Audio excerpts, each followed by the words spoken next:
This is the new Tapo RV50 Pro Omni.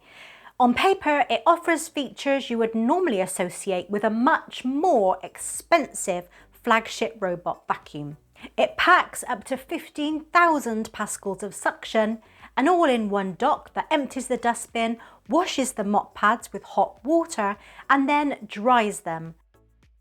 Automatic carpet detection, laser navigation, and even a system designed to automatically cut tangled hair away from the brush. But impressive specifications don't automatically mean clean floors. Underneath there is a central cutting brush, a side brush for sweeping dirt in from the edges, and two rotating mop attachments. These are very simple to fit because they snap securely onto the underside using magnets. One of those mops can also extend beyond the body of the robot, which helps it clean right up against walls and furniture. So over the last few weeks, I've been putting it through its paces. I'm testing its vacuum performance, mopping, hair handling, carpet protection, obstacle avoidance, and how much maintenance this massive Omni dock actually saves you. And although some parts worked extremely well, there are a few things you should know before buying one.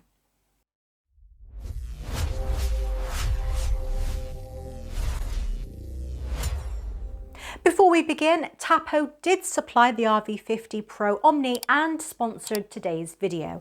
However, the tests and results you are about to see are entirely based on my own experience using this unit in my own home. Opening the main box reveals three separate sections. There's a slim accessory box, a medium box containing the robot, and a separate section containing the complete Omni docking unit. Inside the slim box, Tapo includes their cleaning solution, a spare disposable dust bag, and the detachable base plate for the front of the dock. The medium box contains the RV50 Pro Omni robot vacuum and the two magnetic mop attachments. The first assembly step is attaching the removable base plate. Once that's fitted, looking at the upper section of the dock, you'll find separate clean and dirty water tanks. There's also a separate compartment for the disposable dust bag and an area for the supplied cleaning solution.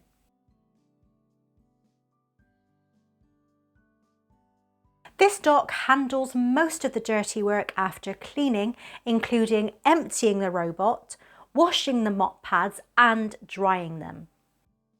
To give you a sense of scale, here it is next to a standard upright vacuum. The dock is about 14 inches wide and 19 inches tall. It looks slim at just 9.5 inches deep, but once you attach the base plate, that footprint doubles to 19 inches. You save on width, but you'll definitely need to account for the extra floor depth, plus a bit of runway in front so the robot can dock smoothly. The complete setup took me around 10 minutes. That included downloading the Tapo app, creating an account, connecting the robot to Wi-Fi, adding it inside the app, and installing the available firmware update. Once connected, the first mapping took around 8 minutes and divided my home into 4 separate rooms. The initial divisions were mostly accurate, but it merged one room incorrectly. However, I was able to correct that easily inside the app. I then customized the map by adding carpeted areas, furniture, room names and no-go zones. You can also merge or divide rooms, send the robot to one specific area, draw a temporary cleaning zone, or create a complete scheduled routine. The headline spec is 15,000 PA of suction, but big numbers on a box don't always show how well a vacuum collects real household debris. For the vacuum tests, I used exactly 30 grams of mixed cereal, rolled oats and rice. I didn't manually crank up the suction. Instead, I left it on automatic mode to see how the robot sensors handled the mess on their own. For the hard floor test, I spread the 30-gram mixture across an area measuring approximately 3 square meters. After the first complete pass, there was still a noticeable amount of visible debris left on the floor, so I allowed the robot to pass over the area again. After a complete second pass, it cleared up almost everything.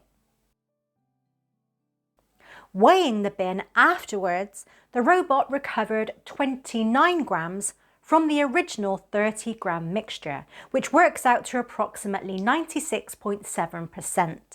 That is a strong overall result, although it did need 2 passes rather than cleaning the area completely on its first attempt. It's also worth remembering that I let the robot decide the power level in automatic mode rather than forcing it to use maximum suction. I then repeated the exact same test on a rug using another 30 grams of the same cereal, oats and rice mixture. Once again, I left it in automatic mode and gave it 2 passes to make the test directly comparable with the hard floor result.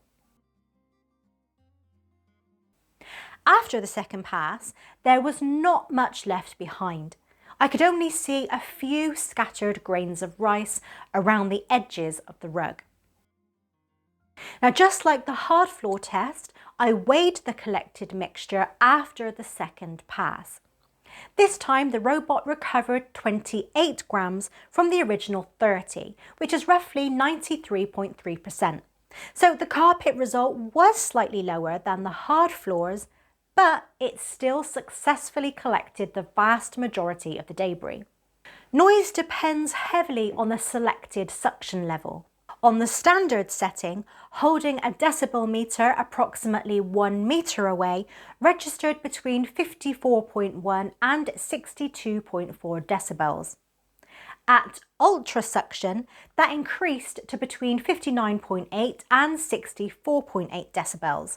This is not a calibrated laboratory measurement, but it shows that even on maximum mode, it is reasonably quiet and easily tolerable if you are at home while it cleans. Hair is notoriously one of the biggest problems for most robot vacuums. For this test, I spread some long hair across the floor and allowed the robot to clean it normally. Before allowing it to return to the dock, I flipped the robot over. It had successfully picked up the hair, but almost all of it had gathered tightly around the outer edge of the central brush. There was no hair wrapped around the side brush or the caster wheel. Now, because the hair was concentrated in one specific place, it made it very easy to judge how effective the dock's cutting system really is.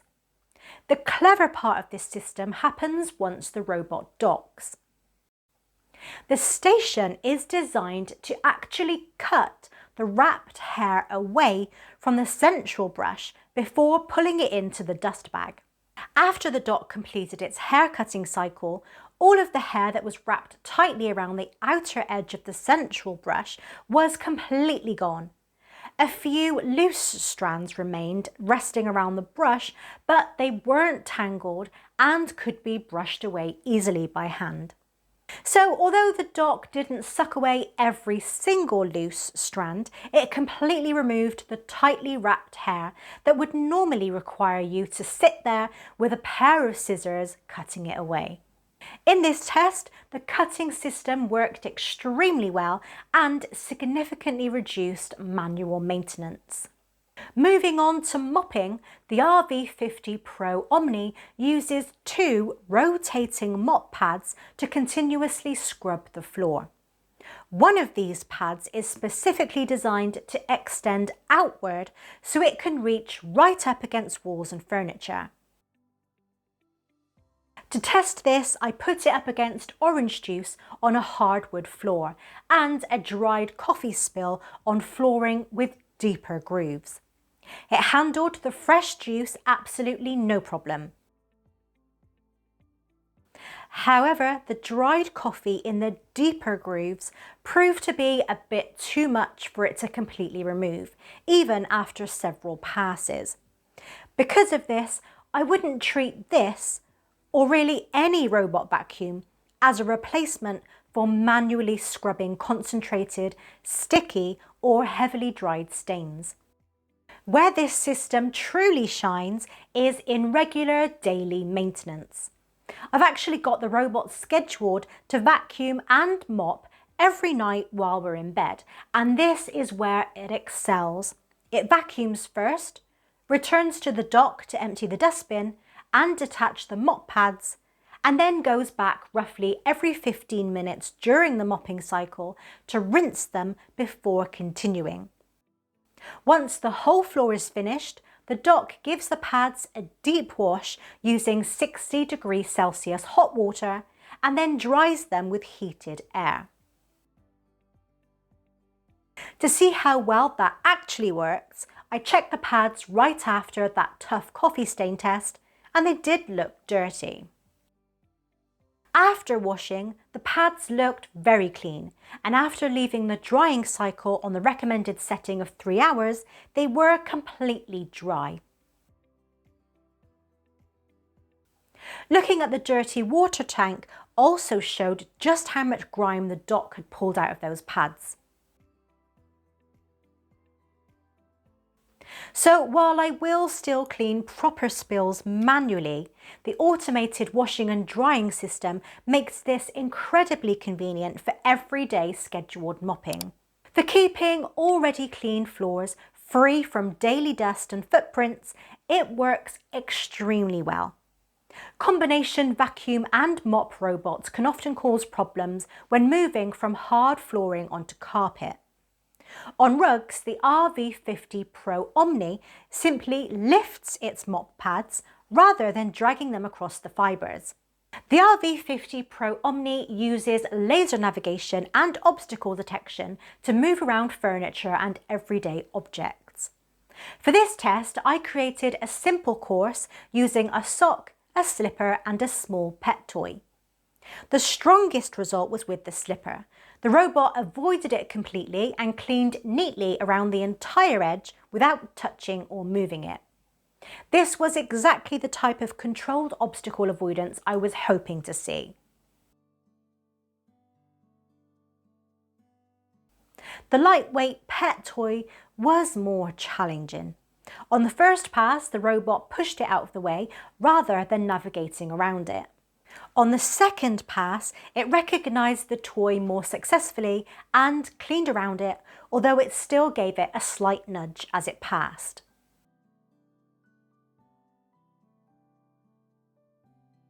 The sock produced a mixed result. The robot bumped into it several times, but it didn't drag it away or become caught on it. It continued cleaning around the sock and left it mostly in its original position.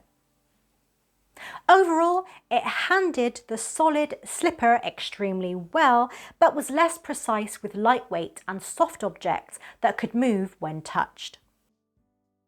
The completed route inside the app shows how closely the robot cleaned around the obstacles.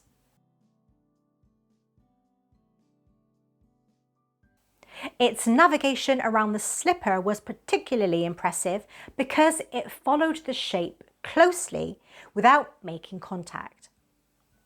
The pet toy and sock show that the obstacle detection isn't perfect, especially with smaller, lighter or softer items. However, none of the objects stopped the cleaning run and the robot successfully continued working around all three. I would describe its obstacle avoidance as very good rather than flawless.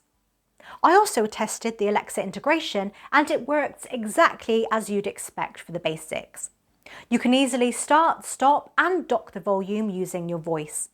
It's a nice extra convenience, but since all the advanced settings stay inside the Tapo app, you'll definitely still be using your phone for the main controls. The dock handles most of the dirty work automatically, but you will still need to manually refill the clean water tank, empty the dirty water tank, and eventually replace consumables like the dust bag and cleaning solution. After testing it, my 3 favourite things are: first, the automatic hair cutting tool. Second, scheduling using the perfect fit option. It takes all of the hard work out of creating a complicated cleaning routine and automatically adjusts its cleaning from hard floors to carpeted areas. And third, just waking up to clean floors and how the dock washes the mop pads with hot water to continuously keep them clean.